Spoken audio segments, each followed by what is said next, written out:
À Niamey, la nouvelle réglementation de la mobilité urbaine continue de susciter une vive controverse. La convention signée entre la ville de Niamey et la société privée Intrans alimente la colère des citoyens et fait l'objet de nombreuses critiques. Depuis plusieurs jours, la polémique enfle et le rejet gagne du terrain. Dans les rues de la capitale, de nombreux habitants expriment leur mécontentement. Pour eux, cette convention est injuste et illégitime. Ils dénoncent une mesure qui, au lieu de soulager la population, vient accentuer les difficultés quotidiennes. Dans des villes modernes, normalement, il y a des parkings qui sont érigés. Est-ce que la ville de Niamey a des parkings où le gars il peut déposer son véhicule, faire la marche pour aller là où il va aller en toute sécurité? Il n'y en a pas. Maintenant, au lieu de prendre des décisions, vaut mieux chercher à faire de parking aux alentours, soit de marché, c'est pas de petits parking que tu vois, hein, ou bien pousser ce monsieur-là à acheter en ville, auprès de grands marchés, faire des parkings en étage et puis les gens vont aller. Et c'est mieux que de faire de mécontents. Maintenant, quelqu'un qui a à peine il cherche 2000 francs pour mettre dans son véhicule, on lui met le sabot, on lui dit de mener 10 000, après il va là-bas, on dit 50 000. Non.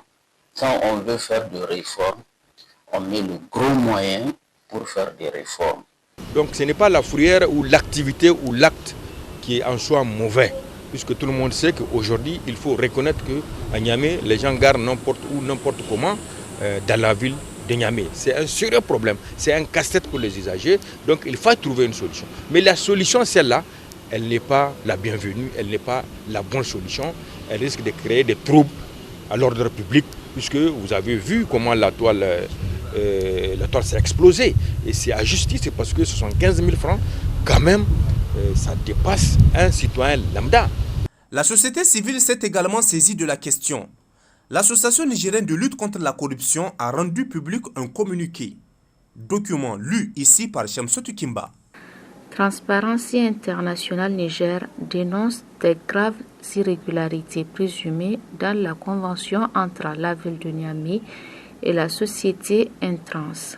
Face à ces irrégularités qui portent atteinte à la confiance des citoyens envers leurs institutions et qui créent un préjudice financier direct, Transparency International Niger dit que les autorités municipales de Niamey ont violé la loi, notamment le Code général des impôts.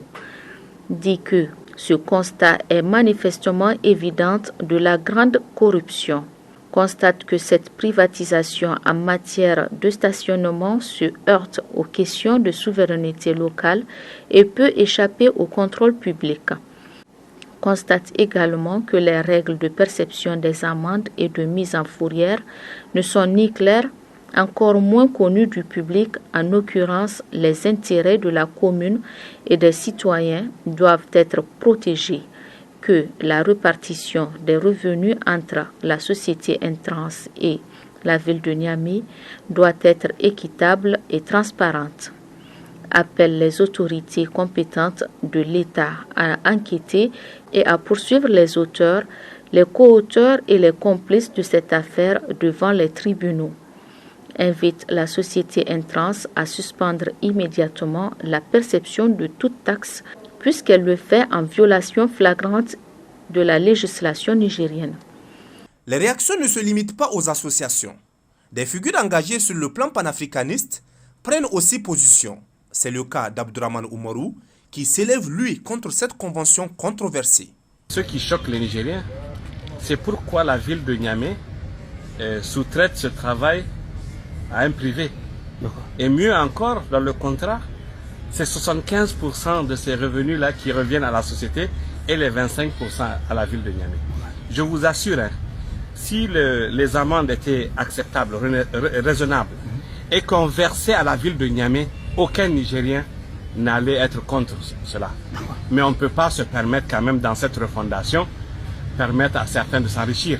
Je pense que si aujourd'hui nous soutenons le CNSP, nous sommes avec Gérald Tchani, c'est parce que les Nigériens ont décidé de l'accompagner pour mettre fin à tout ce qui nous a empêchés à un moment donné d'aller de l'avant.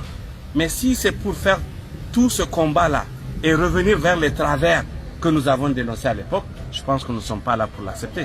Nous sommes là pour aider le pays, nous sommes là pour aider nos autorités, mais que certains se cachent derrière les autorités pour permettre à d'autres de s'enrichir, je pense que nous allons dénoncer. D'ailleurs, ils nous ont trouvés dans ce combat. Hein. Il faut rappeler cela. Non, on lance un appel au chef de l'État, au président de la République, le père de la nation, qui est là pour le peuple, de vraiment faire en sorte qu'on puisse arrêter cette hémorragie. Nous ne sommes pas contre la ville de Niamey. La ville de Niamey a la police municipale. Ils peuvent faire leur travail. D'ailleurs, c'est leur rôle. Ils sont là pour ça. Et je pense que les recettes doivent être reversées à la ville de Niamey pour permettre à la ville de Niamey d'arranger notre ville. C'est tout simple. Mais permettre à des privés de s'enrichir après tout le combat que nous avons à faire.